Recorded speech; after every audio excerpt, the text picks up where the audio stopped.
بسم الله والصلاة والسلام على رسول الله. أعزائي طلبة وطالبات الصف الثاني الإعدادي، مع درس جديد من دروس لغة ال HTML. النهاردة هناخد صندوق اللون اللي هو الكالر. يتيح للمستخدم اختيار لون من خلال صندوق الألوان. تمام؟ طيب، الصيغة العامة input type بيساوي color. طيب، عايزين مثال على الكلام ده. مثلا هو عمل هنا يا جماعة في الفورم، كتب اختر لونك المفضل، وبعد كده عمل input type color. ادي يا جماعة بتختار بعد كده لونك المفضل. طيب، الكود ده هنعمله فين؟ هنفتح من ستارت، يا اما تفتح النوت باد وتكتب الكود، او لو محمل فيجوال ستوديو كود هتفتح زي بالظبط. خلاص؟ طيب، يا اما فيجوال ستوديو كود يا اما النوت باد. طيب، هفتح الفيجوال ستوديو كود انا،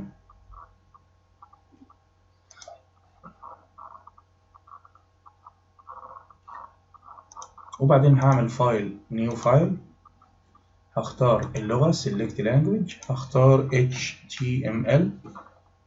تمام، وفايل سيف. هسيف الملف باسم color.html واحطه على سطح المكتب الديسكتوب واقول فايل سيف. خلاص؟ طيب، دلوقتي عايز ارجع تاني للكود بتاعنا.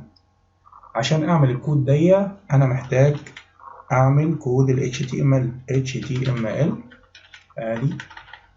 ادي فتحة التاج بتاع ال HTML وادي الغلق بتاعه. بعد كده صفحة ال HTML زي ما اتفقنا بتتكون من هيد وبادي. ادي منطقة الهيد وادي البادي. تمام، حلو خالص. انا عايز اعمل عنوان، يبقى العنوان بيتحط في التايتل، بيتحط في الهيد. هقول هنا تايتل. خلاص، ادي التايتل هنسميه color. تمام، عنوان درسنا اهو color.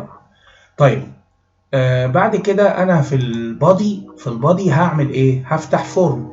تمام، هفتح فورم نموذج ادخال. كويس، وهنعمل input type مسافة type بتساوي color. المرة دي color. جميل، ونقفل ونشوف فايل سيف. نطلع على سطح المكتب ونشوف color اهو، صفحة الcolor.html هنفتحها. فتح لي هنا الكالر. هنا بختار اللون اللي بيناسبني، بس المشكلة في ايه؟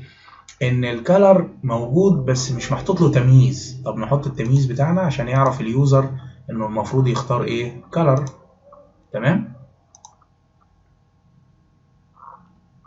هقول له ايه هنا فوق زي ما هو كاتب اختر لونك المفضل. اختر لونك المفضل. تمام، وبعديها هنعمل بي ار عشان ينزل سطر جديد. بي ار اهو،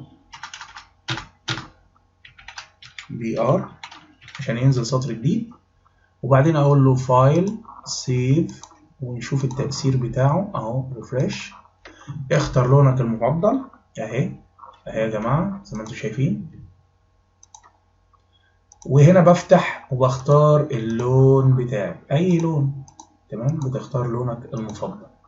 يبقى ده الانبوت تايب بيساوي ايه يا جماعة؟ بيساوي color، بحيث ان انت تختار اللون المفضل بالنسبة لك. خلاص يا شباب، ده كان عنوان درس النهاردة، وازاي نعمل الاختيار دي جوه الفورم. جميل جدا بصراحة. تمام، وده الكود بتاعه زي ما انتم شايفين. احنا طبقناه عملي. ادي الكود يا جماعة اهو. ادي الكود. لو عايز تكتب الكود هتكتب ورايا الكود بالظبط زي كده، سواء كان جوه النوت باد او جوه برنامج فيجوال ستوديو كود، وتطبق زي بالظبط. خلاص كده، وصلى اللهم على سيدنا محمد وعلى اله وصحبه وسلم.